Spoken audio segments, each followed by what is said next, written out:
Don't buy a lot until you do this first. We've seen this happen so many times with other homeowners where they find the perfect lot. It can be super spacious. Maybe there is room for everything on their wish list and more. It could even be a lot that's larger than an acre in a rural setting. But then once we get down to it, we start to uncover all the pre-existing restrictions that cannot be changed. We have 5 things that you have to make sure that you check off before you pull the trigger on buying that lot. The first one to check is called maximum lot coverage. Now that, simply said, is the amount of square footage that can be built upon. Now typically this is divided into subcategories. There can be a maximum lot coverage for the actual main residence. There can be a maximum lot coverage for the entire lot, including things like planters as well. So this is not as simple or straightforward as it seems. So it's really important that first of all, you ask yourself, does this have a restriction? And then from there, what does it apply to? Make sure you understand the specific features and then the breakdown. Because we have seen time and time again where it could be a humongous lot, but because of this one feature, which sometimes limits the buildable space to 30 to 40% of the actual space, it's very, very important that you have a clear understanding in black and white what those numbers are before you decide if it's worth it to have this large property. And the second restriction your lot may have is what is broadly known as permeability restriction. So what is a permeability restriction? Well, broadly speaking, it is what amount of the lot has to be open to absorb any, whether it be rainwater or possible flood water that could pass through the lot. And this is a percentage based on the entire square footage of the lot. Now, it's actually a little bit more complex than it sounds because there's many things where you would think that this would pass, that this particular material or item could not be considered part of that. But for example, sometimes even a wooden deck actually would go towards that. And I know it seems common sense that, oh, of course rain can fall through a wooden deck, and so that wouldn't go. But depending on your city, your zoning laws, everyone is different, but making sure you understand, first of all, does my lot have a permeability, and then understanding, wow, that definitely will affect what I can put and also the percentage of it. And once again, just remember that sometimes you can have the largest lot, and based on these restrictions, the amount that you're able to build on can be a lot smaller than initially appears.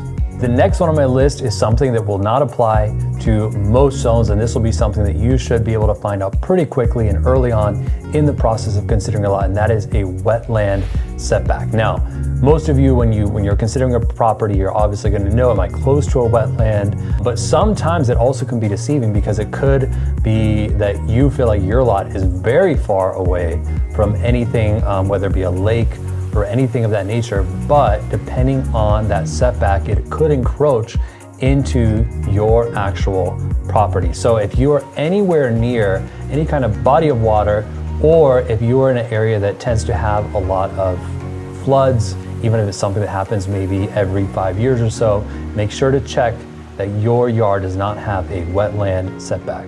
All right, and my next one will not apply to most states on the West Coast or the Southwest, but this is something I've seen more in the central US and definitely on the East Coast, and that is a tree canopy setback. Now, what this is doing is basically trying to ensure that any old growth trees are protected, but what it does is it actually creates a radius around the tree that can be pretty large where nothing can be built. Absolutely nothing can be built around it. Actually, these trees also cannot be moved.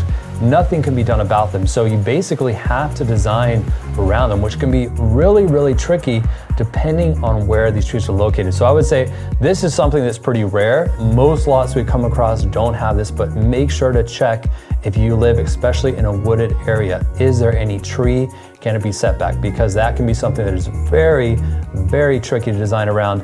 I've actually had cases where we've had to design the pool that it feels like it's almost in the middle of a forest, very far away from the main house, simply because of this restriction. So before I share the number one thing you need to know before buying your lot, make sure to subscribe so you get notifications when there's more informative videos like this that are going to help you design your dream space.